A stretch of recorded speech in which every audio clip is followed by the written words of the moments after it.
Okay so 2018 में एक movie release हुई थी। इसका नेम है टाइम ट्रैप। ये आती है साई-फाई एंड मिस्ट्री की कैटेगरी में और इसके नेम से लगता है कि मूवी ऑसम होगी, बट ना, स्टोरी काफ़ी अच्छी है लेकिन मूवी नहीं। टाइटल से आप समझ सकते होगे यहाँ टाइम से रिलेटेड कुछ चोचला होने वाला है। सो इसलिए मैं पूरी मूवी को शॉर्ट टाइम में एक्सप्लेन करने जा रहा हूँ। और अगर आप मेरे चैनल पर फर्स्ट टाइम आए हो तो समझ जाओ यार, सब्सक्राइब के लिए हर यूट्यूबर भी मांगता है।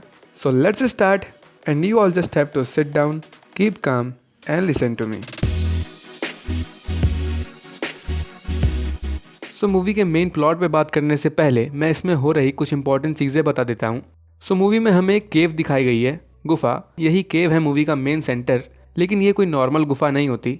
एक्चुअली इस गुफा के अंदर का टाइम बाहर की दुनिया से अलग फ्लो में चलता है। मतलब ऐसे समझो कि जो भी इस केव के अंदर जाता है तो उसके लिए तो टाइम एकदम नॉर्मल चल रहा होता है, लेकिन केव के बाहर का टाइम जो होता है वो बहुत फास्ट स्पीड में चल रहा होता है। एक्चुअली केव के अंदर हर कुछ सेकंड बीतने पे केव की बाहर की दुनिया में पूरा 1 साल बीत चुका होता है। इसके पीछे कोई साईफाई लॉजिक नहीं बताया मूवी में, बस इतना बताया है कि ऐसा इसलिए हो रहा है क्योंकि केव के अंदर एक फाउंटेन होता है, इसको बोला गया है फाउंटेन ऑफ यूथ। इसकी वजह से, इसकी मैजिकल पावर्स की वजह से ऐसा हो रहा होता है, यहाँ का टाइम अलग चल रहा होता है।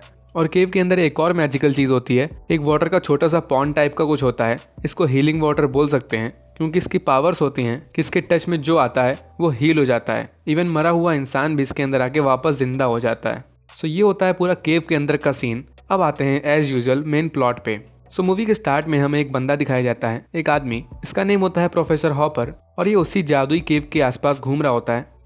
क्योंकि ये यहाँ पर अपने पेरेंट्स ढूंढ रहा होता है जो काफ़ी टाइम पहले इसी केव में आके खो गए थे और कभी वापस नहीं आए थे। और इसके पेरेंट्स एक्चुअली उसी हीलिंग वाटर की तलाश में थे क्योंकि उनको अपनी बीमार बेटी को सही करना था और उनको ये नहीं पता था कि दुनिया में डॉक्टर नाम की भी कोई चीज़ होती है। इसीलिए वो अपनी बेटी को सही करने के लिए इस केव के अंदर आए थे, बट कभी घर वापस ही नहीं पहुंच पाए। सो दैट्स वाई फिर बहुत टाइम बाद प्रोफेसर हॉपर को अपने माँ बाप की याद आती है।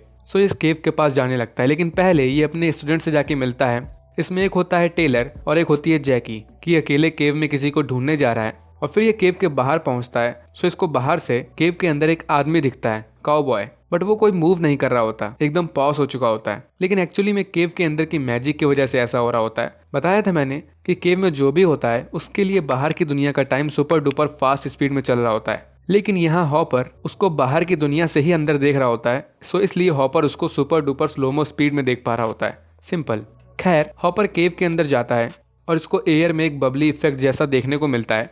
ये वही वॉल होती है जिसके एक साइड नॉर्मल टाइम चल रहा होता है और एक साइड सुपर डुपर फास्ट। और हॉपर जैसे ही उस वॉल को क्रॉस करता है वो काउबॉय नॉर्मल स्पीड में आ जाता है क्योंकि अब हॉपर उसी केव के अंदर आ गया होता है। सो मतलब इसका टाइम भी नॉर्मल हो गया होता है। और फिर थोड़ी दूर जाने पे उस काउबॉय की चीखने की आवाज़ आने लगती है और हमें तो मूवी में नहीं बताया गया कि आखिर ये काउबॉय कौन है और हमको इससे मतलब भी नहीं है। खैर, यहाँ पर एक चीज़ दिखाते हैं कि जब हॉपर अंदर होता है तो केव के बाहर की दुनिया में लाइट फ्लिकर करने लगती है। मतलब अंधेरा फिर रोशनी, फिर अंधेरा फिर रोशनी, ऐसे। सो ये वही टाइम फ्लो की वजह से हो रहा होता है कि बाहर का टाइम बहुत फास्ट स्पीड में चल रहा होता है। दिन रात दिन रात दिन रात हो रहा होता है। और हॉपर चीखने की आवाज़ सुन के डर जाता है। सो ये केव के बाहर आ जाता है और अब रात हो जाती है। मतलब कि जब ये अंदर घुसा था तब दिन था और 2 मिनट बाद ये बाहर आया तो रात हो गई। लेकिन ये कोई एक दिन की बात नहीं हो रही। एक्चुअली में यहाँ कुछ महीने बीत गए होते हैं और शायद 1 साल भी बीत गया होगा, क्योंकि जो हमें पहले लाइट फ्लिकर दिखाई गई थी वो एक दिन या एक रात नहीं होती। ये मूवी में बाद में दिखाते हैं कि एक्चुअली में यहाँ कुछ सेकंड्स में ही पूरा सीजन चेंज हो रहा होता है। मतलब कुछ सेकंड्स में पूरा ईयर चेंज हो रहा होता है। और इसीलिए हॉपर की कार की हालत ऐसी हो गई होती है कि ये यहाँ सालों से ही ऐसे खड़ी है, वो स्टार्ट तक नहीं हो रही होती। और हॉपर अपने साथ एक डॉग को लेकर आया था, इसने उसको केव के बाहर ही छोड़ दिया था। सो हॉपर को वो कहीं नहीं मिलता तो वो कहाँ गया? सो सिंपल, वो डॉग था, उसने कुछ दिन हॉपर का वेट किया होगा, बट फिर इतना टाइम बीत गया सो वो खाने पीने की तलाश में निकल गया होगा और हॉपर अगेन फिर उस केव के अंदर चला जाता है। और जब हॉपर फर्स्ट टाइम उस केव के अंदर गया था तो तभी इसके स्टूडेंट्स जैकी और टेलर को चिंता होने लगी थी कि हॉपर अभी तक वापस क्यों नहीं आया। 2 दिन हो गए होते हैं और हॉपर के लिए तो कुछ 2 सेकंड्स भी नहीं हुए होंगे उस टाइम केव के अंदर गए हुए। सो टेलर और जैकी अपने दोस्तों को बुलाते हैं, छोटी सी टीम बनाते हैं हॉपर को ढूंढने के लिए। सो इसके ग्रुप में टेलर जैकी तो होते ही हैं, एक लड़की होती है कैरा और इसकी छोटी बहन होती है वीव्स और एक मासूम बच्चा होता है और एक हरामी बच्चा होता है बर्फी, फरबी। और ये सब आ रहे होते हैं उसी केव के पास एकदम हंसी खुशी नाचते गाते। और इनको क्या पता था कि ये इनकी आखिरी राइड होगी। मजाक कर रहा हूँ, अनफॉर्चुनेटली कोई नहीं मरता, सैड। खैर, ये यहाँ आते हैं और इनको हॉपर की वैन दिखती है और फोटोज देख के समझ जाते हैं कि हॉपर अपने पेरेंट्स को ढूंढने यहाँ आया था और ये घुस जाते हैं उस केव के अंदर एक दूसरे रास्ते से। सो यहाँ ये लोग फरबी को वॉकी टॉकी पकड़ा देते हैं और उसको केव के बाहर छोड़ देते हैं बैकअप के लिए। और ये बचे चारों रोप का यूज करके गुफा के अंदर आ जाते हैं और बीच में इनको वो बबली इफेक्ट वाली वॉल भी देखने को मिलती है जैसी हॉपर को दिखी थी। और मैं यहाँ होता तो यही देख के घर वापस निकल लेता, लेकिन ये उल्टी खोपड़ी वाले केव के अंदर आ जाते हैं और इनको गुफा के अंदर एक अदर साइड से किसी चीखने की आवाज आने लगती है। सो ये डर के वापस जाने का ट्राई करने लगते हैं, बट ऊपर से इनकी रोप को कोई कट कर देता है। सो ये ऊपर नहीं जा पाते और इनको अगेन अदर साइड से किसी की आवाज आने लगती है और उसके पास रेडियो भी होता है। सो टेलर उससे वॉकी टॉकी में बात करने का ट्राई करता है। सो वो अपना नेम फर्बी बताता है और इन लोगों से हेल्प मी बोल रहा होता है, लेकिन उसकी आवाज किसी बुढ़े इंसान जैसी होती है। तो ये लोग बिलीव ही नहीं करते कि अदर साइड में फर्बी बात कर रहा है। और अब मैं इस सीन को बता देता हूँ कि आखिर क्या चल रहा है यहाँ। सो आप सबको ये बात पता है कि इस केव के अंदर का टाइम और इसके बाहर का टाइम अलग अलग फ्लो में चलता है। सो ये चार दोस्त जब उस वॉल को क्रॉस करते हैं तो ये केव के अंदर के टाइम में आ जाते हैं और फर्बी याद होगा जो केव के बाहर इन सबका वेट कर रहा होता है, अब उसका टाइम केव के अंदर के टाइम से बहुत फास्ट चलेगा।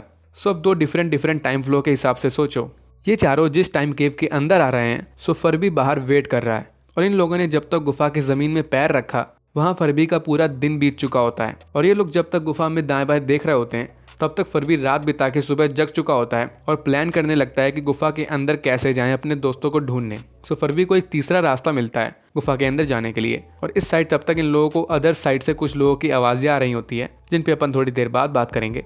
सो इस टाइम फर्बी रोप का यूज करके गुफा में एंट्री कर रहा होता है और अब ये भी वॉल को क्रॉस करके गुफा के टाइम फ्लो में एंटर कर गया होता है। सो बाहर का टाइम फास्ट मोशन में चलने लगता है, लेकिन इसकी भी रोप कोई कट कर देता है और ये ऊपर से नीचे गिर जाता है, हालांकि मरता नहीं है। और अब इस साइड टेलर वॉकी टॉकी का यूज करके अदर साइड वाले से बात करता है तो अदर साइड वाला पर्सन एक्चुअली में फर्बी ही था और ये उससे हेल्प मी बोल रहा था। लेकिन यहाँ पर यह बात समझ में नहीं आई कि आखिर क्यों टेलर लोगों को फर्बी की वॉइस एक बुढ़े आदमी जैसी आ रही होती है। इसका कोई लॉजिक समझ नहीं आया। अब इसके पीछे भी कोई मैजिकल चीज होगी यहाँ पर। और वो रोप्स कोई कट नहीं कर रहा होता, वो अपने आप सड़ के टूट जा रही होती है क्योंकि आधा पार्ट रोप का मैजिकल वॉल के इस साइड होता है जहाँ टाइम नॉर्मल होता है और आधा पार्ट वॉल के अदर साइड होता है जहाँ पर टाइम सुपर डुपर स्पीड में चल रहा होता है। सो वो सीली अपने आप टूट जाती है और फर्बी पे आते हैं तो वो पूरी तरह नहीं मरा था, लेकिन उसको कुछ आदिवासी टाइप लोग आके मार डालते हैं और इन्हीं आदिवासियों की चीखें आवाजें इन लोगों को सुनाई दे रही थी पहले। So back to the story. इन चारों को इस टाइम फर्बी का कोई आइडिया नहीं होता, लेकिन फिर ये आगे चलते हैं और इनको वही जगह मिलती है जहाँ से फर्बी गुफा में एंटर कर रहा था और इनको फिर फर्बी की डेड बॉडी भी मिलती है। और यहाँ आने से पहले इन सब ने अपने अपने पास एक कैमरा लगा लिया था। सो फर्बी के कैमरे की रिकॉर्डिंग देख के ये सब समझ जाते हैं कि फर्बी के साथ क्या हुआ, लेकिन फिर इनको ये भी पता चल जाता है कि यहाँ इनके और हॉपर के अलावा कोई और भी लोग हैं जिन्होंने फर्बी को मार डाला। सो ये यहाँ से भागने का सोचते हैं और कैरा माउंटेन क्लाइंबिंग करती थी, सो ये उसी रास्ते से जहाँ से फर्बी आ रहा था उसको क्लाइंब करके ऊपर जाने लगती है हेल्प मांगने के लिए। और ये जब ऊपर पहुंचती है तो पूरा इलाका चेंज हो चुका होता है, कोई पेड़ पौधे कुछ नहीं होते और सांस लेने के लिए एयर तक चेंज हो गई होती है और स्टॉर्म आ रहा होता है और सबसे डिफरेंट स्पेस में एक ट्रायंगल शेप की एक स्पेसशिप दिख रही होती है। सो ये क्या चल रहा है यहाँ। तो इस ग्रुप को इस गुफा में आए हुए लगभग 1 घंटा हो चुका होता है। इसका मतलब बाहर की दुनिया में अब तक अप्रॉक्स 1000 साल बीत चुके होते हैं, क्योंकि यहाँ हर 4-5 सेकंड में पूरा सीजन चेंज हो जाता था। सो इसीलिए अब अर्थ की हालत बहुत खराब हो गई होती है, सब कुछ खत्म हो गया होता है और वो स्पेस स्टेशन, इस पे थोड़ी देर बाद बात करेंगे।